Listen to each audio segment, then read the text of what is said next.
안녕하세요. 자유교회 이진우 목사가 보내드리는 아침 묵상입니다. 오늘도 예수 그리스도의 향기를 내는 복된 하루가 되시길 바랍니다.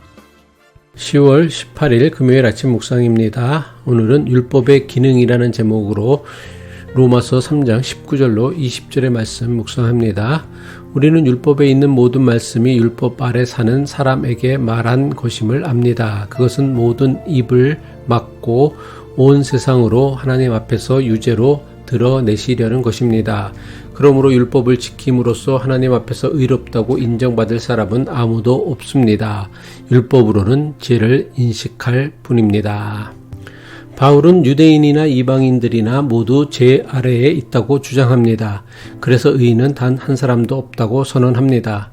그 결과 유대인이나 이방인 모두 하나님의 진노와 심판을 피할 수 없는 불경건한 죄인들이라고 합니다. 하지만 대부분 유대인은 바울의 이러한 주장을 받아들이지 않았습니다. 왜냐하면 유대인들에게는 하나님께서 주신 율법이 있었기 때문입니다. 하나님께서 주신 율법을 가지고 있는 유대인과 율법이 없는 이방인을 똑같은 죄인으로 여기는 바울의 주장을 대다수 유대인은 도저히 받아들일 수 없었던 것입니다. 유대인들에게 율법은 하나님과 맺은 언약 관계를 유지하는 도구이며 동시에 이방인들과 자신들을 구별하는 도구입니다. 하나님께서는 아브라함의 자손들을 택하셨고 이들을 하나님의 백성으로 삼으시고 이들에게 율법을 주시어 하나님의 뜻을 알려주셨다고 믿었습니다. 하지만 이방인들에게는 하나님의 말씀인 율법을 주지 않았기에 이들은 하나님의 뜻과는 상관없이 살아가는 저주받은 자들이라는 것입니다. 이처럼 유대인들에게 율법은 하나님의 선택을 받은 유대인과 그렇지 않은 이방인을 구별하는 가장 중요한 기준이며 동시에 차별이었습니다. 하지만 바울은 유대인들이 받은 율법이 저들을 의롭게 하는 것이 아니라 오히려 저들의 죄를 드러내는 기능을 한다고 주장합니다. 로마서 3장 20절의 말씀이죠. 그러므로 율법을 지킴으로써 하나님 앞에서 의롭다고 인정받을 사람은 아무도 없습니다. 율법으로는 죄를 인식할 뿐입니다.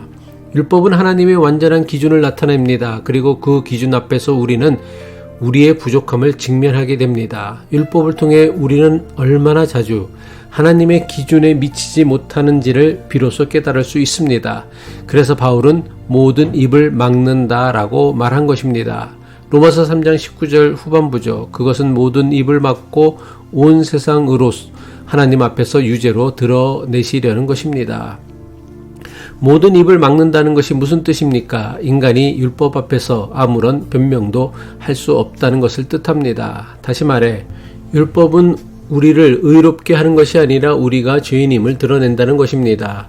율법에 기록된 10계명만 보아도 우리가 얼마나 자주 하나님을 우리의 삶의 첫 자리에 두지 않는지 그리고 이웃을 사랑하지 않았는지를 깨닫게 됩니다.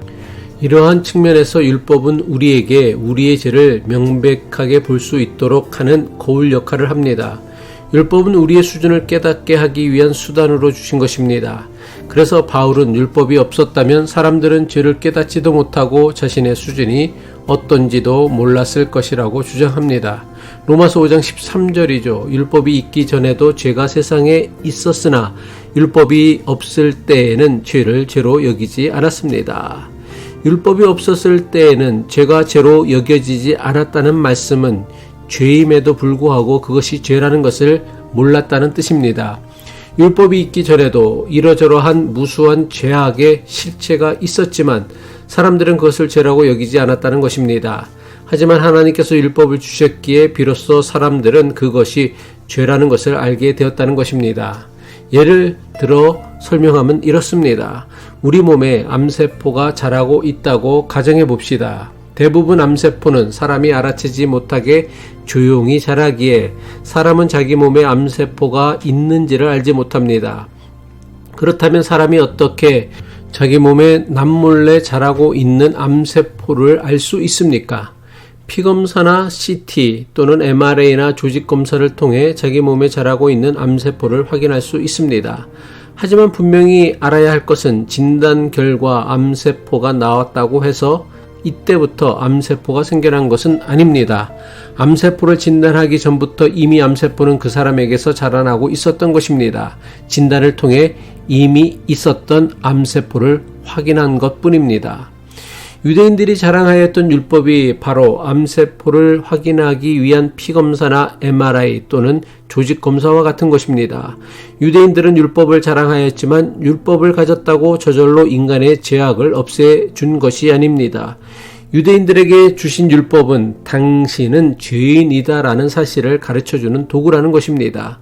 이것은 오늘날 기독교인들도 마음에 품어야 하는 매우 중요한 영적 교훈입니다. 유대인들에게 율법은 창세기, 출애굽기, 레위기, 민수기, 신명기 5권의 성경만을 의미하지만 오늘날 기독교인들에게 율법이란 기독교 경전인 성경과 교리를 의미한다고 할 수 있습니다.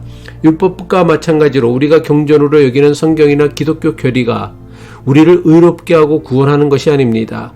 우리를 의롭게 하고 구원하는 것은 오직 차별 없이 베푸시는 하나님의 은혜와 사랑의 능력뿐입니다. 기도하겠습니다. 은혜로우신 하나님 아버지, 주님께서 주신 율법을 통해 우리의 죄를 깨닫게 하옵소서. 하지만 율법이 우리를 정죄하는 도구가 아니라 주님의 무한한 사랑과 구원의 은혜를 깨닫는 통로가 되게 하옵소서. 우리의 믿음과 신앙이 차별 없이 베푸시는 하나님의 은혜와 사랑을 바라보며 살아가도록 도와 주옵소서. 예수 그리스도의 이름으로 기도합니다.